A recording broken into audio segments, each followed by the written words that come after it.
We want to thank RingCentral for allowing us to use the RingCentral meetings platform at no charge, which is integrated with some of their other offerings, some of which I'm actually going to be talking about a little bit later in my speech.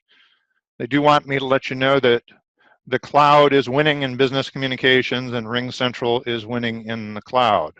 This is going to be a quick demo and overview of RingCentral Glip and how you might use it within your business or your nonprofit activities, including within a Toastmasters club. And so I think most of you have actually gotten an invitation to Glip, to a Glip space that we'd set up called Members of Online Presenters. So the idea here is that we can have conversations with a group of people or with a single individual that are focused on a specific topic. If I look at the one-on-one conversation with David Carr, because I'm not logged in here as David, I'm logged in here as Joe Henderson, who's the CEO of Strategic Vision LLC, an advisory firm that writes papers and puts on events. And we have some teams here for the spring conference and for research publications.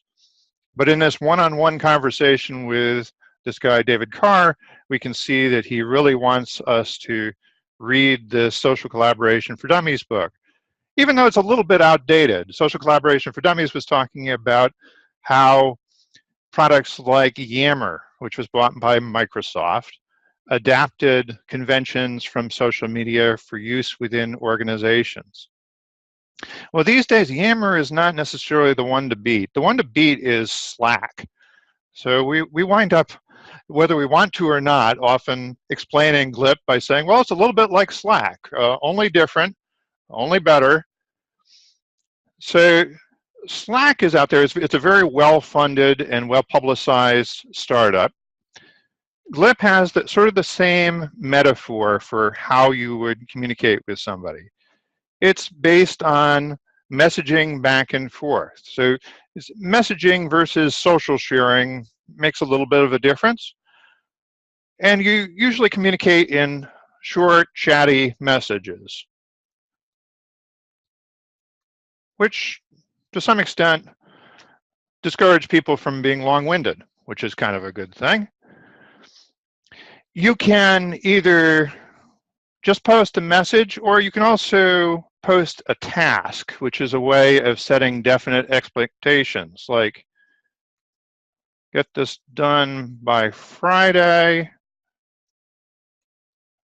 and let's assign it to David and put in a due date so that we can hold him accountable. And the way this is set up, I can actually, as David receiving that task, I can check it off when it's done. I could even change my own due date, except that there's an audit trail so you can see if I am postponing things, if I'm stalling for time. So I can be held accountable. There is the idea. Now, one of the things that makes this environment interesting to RingCentral, which is best known as a company that offers internet-based phone service, is you can also have integration with calling from this environment.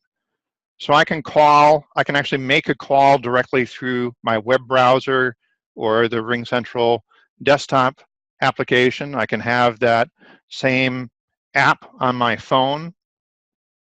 Or I can start a video meeting just like the one we're in. It's a little bit challenging to demonstrate a video meeting from inside a video meeting, but I did come up with a little animated scenario to try and show you how that would work.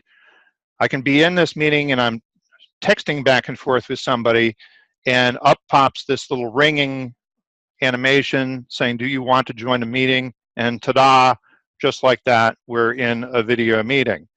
So the idea is that we can move back and forth between texting and talking in real time, or sharing a screen, which is often useful in the context of work, where you have something specific that you want to show somebody else. And I can demonstrate, however, calling. So I'm going to try and call David.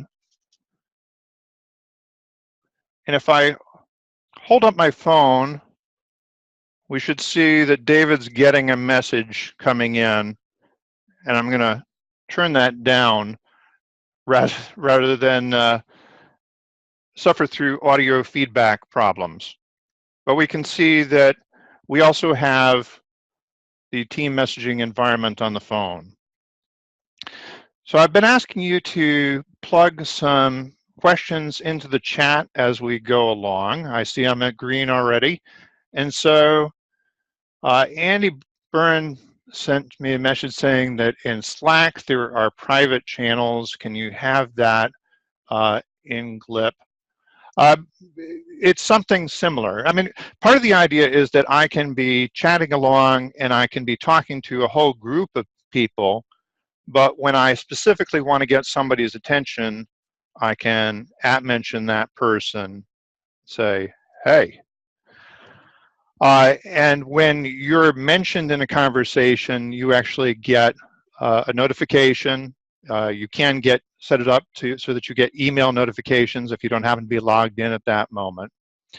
So it's a way of allowing everybody who's involved in that team to see what's going on, but you can give somebody specific a shout out. Let's say I see a new message. Is Glip available for RingCentral users or is it standalone? It's actually both. So there's a free version and their free license is pretty generous. The only thing that's actually limited is the amount that you can use the video meetings feature. But they have an unlimited number of coworkers you can invite in and an unlimited number of files that you can share. The main limitation is that video feature and possibly some other administrative features that you might like to have. So I will need to wrap this up in just a moment. I'm going to scroll back to see if there are other questions that have popped in. Seeing none at the moment, I'm going to wrap up. And if you have other questions, please post them in the chat or send them to me privately. I'm happy to talk about this more.